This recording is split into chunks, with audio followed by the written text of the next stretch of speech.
Hi and welcome back to my channel. Today is a big day when it comes to the types of books that I read. Fantasy is my top genre. Fantasy has always been my go-to genre when it comes to opening up and picking up a book. So these are the books that I consider very cozy.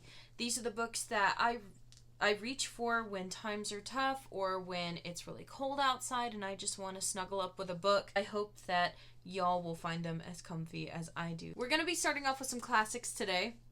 The Hobbit and the Lord of the Rings. These are some of the coziest fantasy books that I think I will ever read. I love Tolkien. Tolkien has always been one of my favorite authors. I love learning about his life. I love learning about who he was.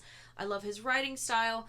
There's literally not much that I could dislike about Tolkien aside from the point that he decided to publish pretty much all the Lord of the Rings series. This is how he wanted it to be published. This chunker right here. I don't think I need to explain much about The Hobbit or Lord of the Rings. The entire series is set in Middle-earth, which is the birthplace of pretty much fantasy in general. The Hobbit was his first book in Middle-earth. It is an adventure.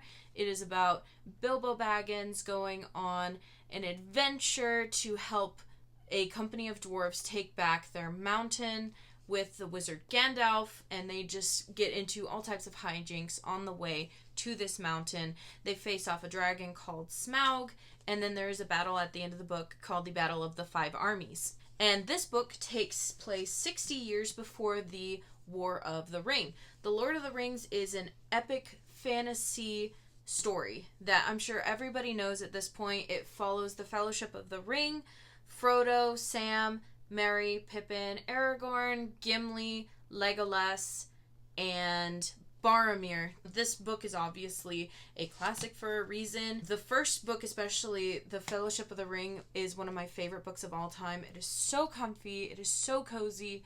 It just makes me want to curl up with a blanket and a cup of tea and just dive into this world and never come back out. I highly recommend, if you're going to plan on reading just comfy things this winter, that you pick up either The Hobbit or The Lord of the Rings. You do not need to read The Hobbit before you read Lord of the Rings, but I highly recommend it because it is shorter and it's much easier to get into Tolkien's writing style if you were to start with The Hobbit over Lord of the Rings, obviously. So the second one may be a little odd for some because it is so dark in some places.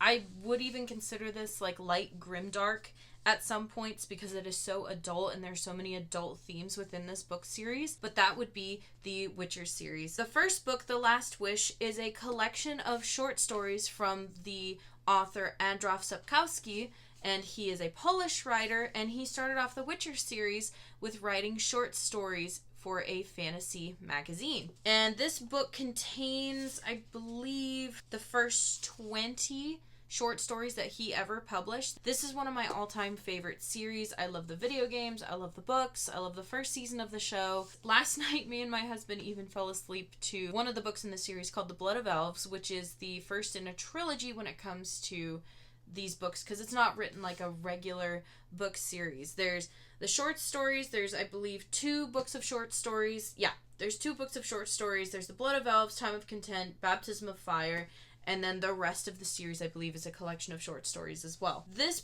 world is oddly comforting to me. I am currently playing The Witcher 2 for the first time on my PC. It's really just oddly comforting for me. I think I find like snow and just the wildlands of a medieval fantasy very comforting, and that's why I find this one very comfy, even though there's a lot of subject matter that is discussed within these books that aren't exactly comfortable. Either way, I highly recommend this if you're into a little bit of a darker fantasy and you want to give a classic fantasy series a try. I highly recommend The Witcher. The next one, we're delving more into romantasy, and that is going to be Poison Study. This is considered one of the first romantasy books ever published. This was published in 2005. I read it over the summertime, and it was so good. Do I think it needed all the sequels that it has? No. I think you can get away with just reading this book and being just fine. I was introduced to this book through Becca and the Books. I will post her channel below mine. This is just about someone who is about to be hanged for her crimes. I believe it's the killing of a nobleman, and she is given the chance to live from her captor. Instead of dying by the noose, she is trained to become the new poison tester, or the new taste tester for the castle that she is held captive in. I really love this book. It's really good for people who are trying to get into the romantasy scene with a decent story instead of delving into something like ACOTAR right off the bat. I highly recommend this. I really loved the love story between the two characters. I didn't love this enough to continue the series, but as a standalone book, mwah, just really, really good book. Next one on my list is one that took me a year to read, only because I didn't consider myself like a fast reader. Now I'm getting faster as I'm starting to find a rhythm. This is Small Favors. Small Favors is written by Aaron A. Craig, the same person who did I believe Salt and Sorrows. I'll put the book cover up right here. I have it, I just cannot remember what it's called. I lovingly call this one Little House on the Prairie with monsters in it. So this book blew my mind the first time I saw it. There are parts in the book where I had to read it like this because there was so much creepy stuff going on. I find the ending a little bit rushed, but other than that, this was the type of book that I love reading. There's fantastical elements, being out on the prairie. It talks about being a pioneer in a small town in the mountains. If you love Red Dead Redemption, or if you love Little House on the Prairie, I highly recommend this.